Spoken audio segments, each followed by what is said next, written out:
इस वीडियो में हम बात करने वाले हैं ग्राउंड क्लियरेंस क्या होता है, ग्राउंड क्लियरेंस कितने टाइप का होता है और ग्राउंड क्लियरेंस जो है वो कितना होना चाहिए। जो हमारे वोल्टेज के अलग अलग लेवल होते हैं उनके हिसाब से ग्राउंड क्लियरेंस कितना होता है, ये सब हम इस वीडियो में जानने वाले हैं। तो चलिए शुरू करते हैं अपनी इस वीडियो को। तो देखिए, ग्राउंड क्लियरेंस की बात की जाए तो जो हमारे ये टावर होते हैं, आपको कहीं ना कहीं पे ये टावर ज़रूर दिखे होंगे। इसके अलावा आपके घर के आसपास जो डिस्ट्रीब्यूशन पोल होते हैं वहाँ पे भी जो हमारा एक ग्राउंड क्लियरेंस है ये होता है।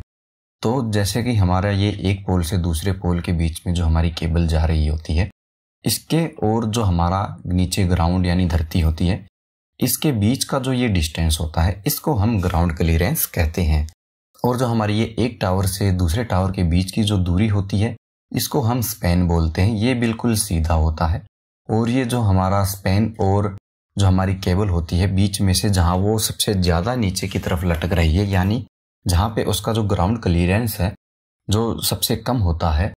वहाँ से लेके और इस स्पैन के बीच की जो दूरी होती है इसको हम सैग कहते हैं। लेकिन इस वीडियो में हम सैग एंड स्पैन के बारे में बात नहीं करने वाले हैं। यहाँ पे हम बात कर रहे हैं ग्राउंड क्लियरेंस की। तो जैसा हमने आपको बता दिया है, जो ग्राउंड क्लियरेंस होता है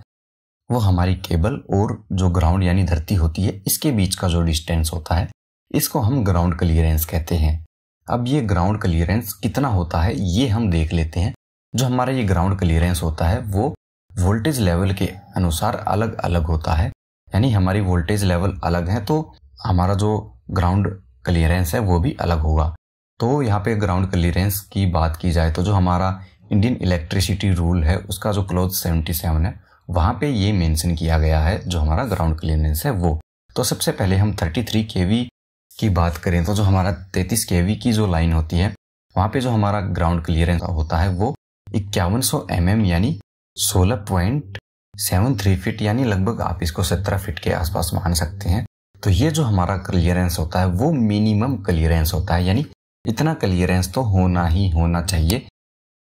इसके अलावा इससे ऊपर हम सेफ्टी को देखते हुए इससे ज़्यादा क्लियरेंस जो है वो भी रख सकते हैं। तो यहाँ पे आपने 33 kV का जो क्लियरेंस है वो जान लिया। 66 kV का जो क्लियरेंस होता है वो 5490 mm यानी 18 फीट का होता है। इसके अलावा जो 132 kV की जो हमारी लाइन होती है वहाँ पे जो हमारा ग्राउंड क्लियरेंस होता है वो 6100 mm यानी लगभग 20 फुट का जो क्लियरेंस है वो देखने को मिलता है। 220 kV की जो हमारे टावर्स यानी हमारी ट्रांसमिशन लाइनें होती हैं वहाँ पे जो हमारा ग्राउंड क्लियरेंस होता है वो 7015 mm यानी लगभग 23 फीट का होता है। इसके अलावा जो हमारी 400 kV की जो लाइनें होती हैं वहाँ पे हमारा जो ग्राउंड क्लियरेंस होता है वो 8840 mm यानी 29 फीट का जो ग्राउंड क्लियरेंस है ये हमें देखने को मिलता है। तो ये तो थे हमारे ग्राउंड क्लियरेंस किस लेवल पे कितना होना चाहिए। यहाँ पे आपको फिर से ध्यान रखने वाली बात ये है कि ये जो हमने यहाँ पे ग्राउंड क्लियरेंस बताया ये मिनिमम ग्राउंड क्लियरेंस होता है। इससे कम हमें किसी भी हालत में ग्राउंड क्लियरेंस नहीं रखना होता। हाँ, इससे ज़्यादा हम ग्राउंड क्लियरेंस जो है वो रख सकते हैं, उसमें कोई दिक्कत नहीं होती। तो अब देखते हैं जो हमारे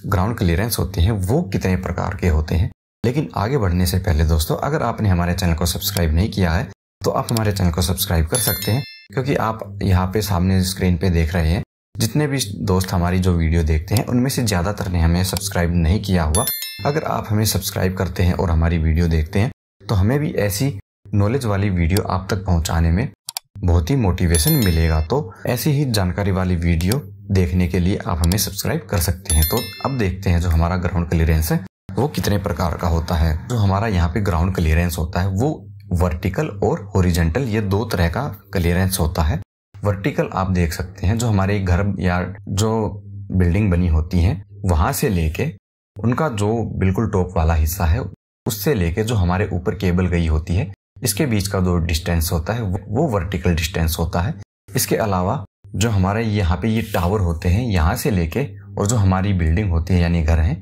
इनके बीच की जो दूरी होती है वो हमारा हॉरिजॉन्टल डिस्टेंस होता है। तो यहाँ पे भी हमें जो ये वर्टिकल डिस्टेंस है और हॉरिजॉन्टल डिस्टेंस है ये भी हमारा एक मिनिमम दूरी जो है वो निश्चित होती है, वो हमें रखनी होती है। तो यहाँ पे इसकी हम फॉर हाई वोल्टेज लाइन जैसे जो हमारी 33 kV की होती है उसकी बात की जाए तो यहाँ पे जो हमारा वर्टिकल डिस्टेंस होता है वो 3.685 मीटर यानी 12 फीट का होना चाहिए। यानी हमारी 33 केवी की लाइन अगर हमारे घर के ऊपर से गई है, हमारे जो घर का बिल्कुल ऊपर वाला हिस्सा है और जो हमारी वहाँ से केबल गई है, उसके बीच का जो डिस्टेंस होता है वो लगभग 12 फीट का मिनिमम होना ही होना चाहिए। इसके अलावा हमारी 4 एक्स्ट्रा हाई वोल्टेज लाइन जो होती हैं, यानी जो हमारी 33 केवी से ऊपर की जो लाइनें होती हैं, उनके लिए जो हमारा ये वर्टिकल डिस्टेंस होना चाहिए वो 3.685 metre plus 0.305 metre for every additional 33 KV, यानी जो हमारी 33 केवी से ऊपर की लाइनें हो गई हैं उनमें 12 फीट का जो डिस्टेंस है वो तो होना ही होना चाहिए। इसके अलावा इससे ऊपर हर एक 33 केवी यानी 33,000 वोल्ट के लिए हमें 1 फुट का जो डिस्टेंस है वो एक्स्ट्रा लेके चलना पड़ता है। जैसे मान लीजिए हमारी यहाँ पे 33 केवी की लाइन ना होके 66 केवी की लाइन है, तो यहाँ पे हमारा जो मेन वर्टिकल डिस्टेंस है मिनिमम है जो वो 12 फीट का है, प्लस एडिशनल हमें 1 फीट फॉर एवरी 33 केवी, यानी हमारी 66 की है तो उसमें 33 केवी एक्स्ट्रा हो गया, तो उसके लिए हमें 1 फुट एक्स्ट्रा लेके चलना पड़ेगा। तो 12 प्लस 1 यहाँ पे हमारा जो 13 फीट का जो वर्टिकल डिस्टेंस है मिनिमम वो 66 केवी की लाइन के लिए होना चाहिए। ऐसे ही अगर हम 132 केवी की जो हमारी लाइन है उसके लिए देखें तो ये जो हमारा वर्टिकल डिस्टेंस है वो हमारा होगा, हमें 132 से 33 यहाँ माइनस करेंगे तो हमारा 99 आया। तो 99 में हमारे 3 फुट एक्स्ट्रा हो जाएंगे क्योंकि 33 केवी पे हमें 1 फीट लेके चलना होता है। तो 12 प्लस 3 हमारा 15 फीट का जो डिस्टेंस है वर्टिकल वो हमारी 132 केवी की जो लाइन है उसके लिए होना चाहिए, यानी कि जो हमारे घर का जो ये टॉप वाला हिस्सा है उसके बीच में और जो हमारी ऊपर से ये वायर गई है इसके बीच में 15 फीट का जो हमारा डिस्टेंस है वो होना चाहिए अगर हमारी जो ये लाइन है वो 132 केवी की है। तो अब हम देखते हैं जो हमारा हॉरिजॉन्टल डिस्टेंस है वो कितना होना चाहिए। तो यहाँ पे हमारी जो 11 केवी की जो लाइन है वहाँ पे जो हमारा ये वर्टिकल डिस्टेंस होता है ये मिनिमम हमारा 1.219 मीटर यानी 4 फीट का जो डिस्टेंस है वो होना चाहिए। इसके अलावा 4 high voltage line 11 KV to 33 KV यानी 11 केवी से लेके जो 33 केवी तक की हमारी लाइनें होती हैं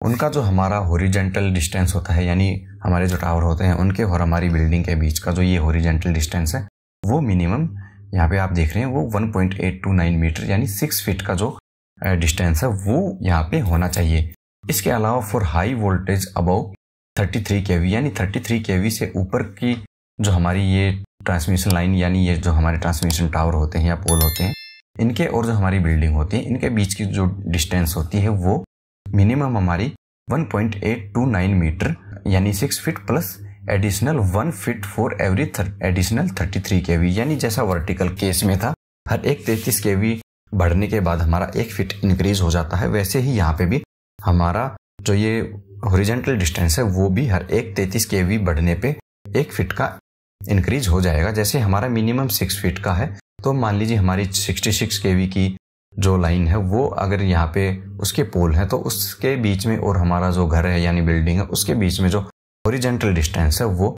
6 + 1 यानी 7 फीट होना चाहिए। ऐसे ही 132 केवी की लाइन यहाँ पे गई है तो वहाँ पे हमने देखा था 3 फीट एक्स्ट्रा होते हैं, तो यहाँ पे 6 + 3 फीट यानी 9 फीट का जो डिस्टेंस है वो हमारी बिल्डिंग के बीच में और 132 केवी की जो हमारी लाइन होती है इसके बीच का जो डिस्टेंस है वो होना चाहिए। अब आगे बढ़ने से पहले दोस्तों, अगर आप डीजल जनरेटर के बारे में सीखना चाहते हैं, डाटा सेंटर या बीएमएस के बारे में सीखना चाहते हैं, इसके अलावा हाउस वायरिंग के बारे में सीखना चाहते हैं, साथ ही इलेक्ट्रिशियन एंड एमएसटी की जो इंटरव्यू है जो वहाँ पे किस किस सिस्टम के बारे में पूछा जाता है, किस सिस्टम के बारे में क्या सवाल पूछ सकते हैं उसके बारे में आपको जानकारी होनी चाहिए, उसकी ई बुक। इसके अलावा अगर आप एसी रिपेयरिंग सीखना चाहते हैं या एचवीएसी में कहीं जॉब करते हैं तो उसके लिए हमारी एसी रिपेयरिंग की ई बुक, साथ ही अगर आप शिफ्ट इंजीनियर जैसी पोस्ट के लिए तैयारी करना चाहते हैं या सीखना चाहते हैं तो इसके लिए हमारी इलेक्ट्रिकल ऑपरेशन एंड मेंटेनेंस की ई बुक जो है ये हमने आप सभी के लिए बनाई है। जैसे अगर आप डीजल के जनरेटर के बारे में सीखना चाहते हैं तो स्पेशल हमारी ये ई बुक आप ले सकते हैं।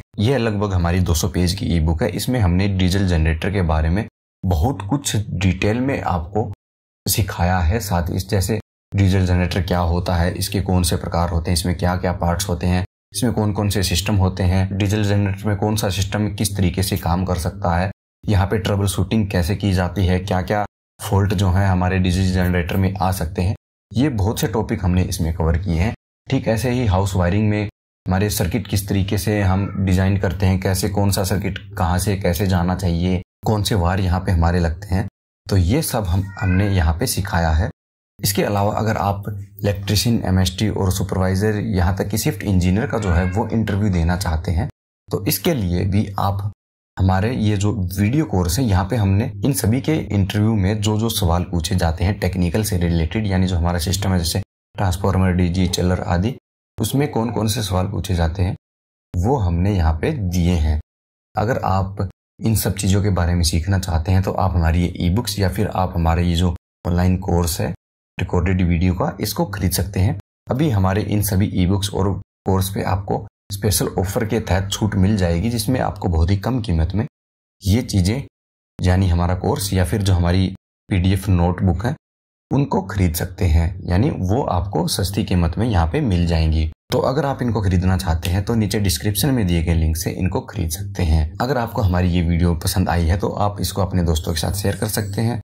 इस पे हमारी वीडियो पे कमेंट कर सकते हैं और हमारी वीडियो को लाइक भी कर सकते हैं। इसके अलावा अगर आप इलेक्ट्रिकल की और भी जानकारी बिल्कुल फ्री में जानना चाहते हैं तो इसके लिए आप हमारी लेफ्ट वाली और राइट वाली दोनों वीडियो देख सकते हैं।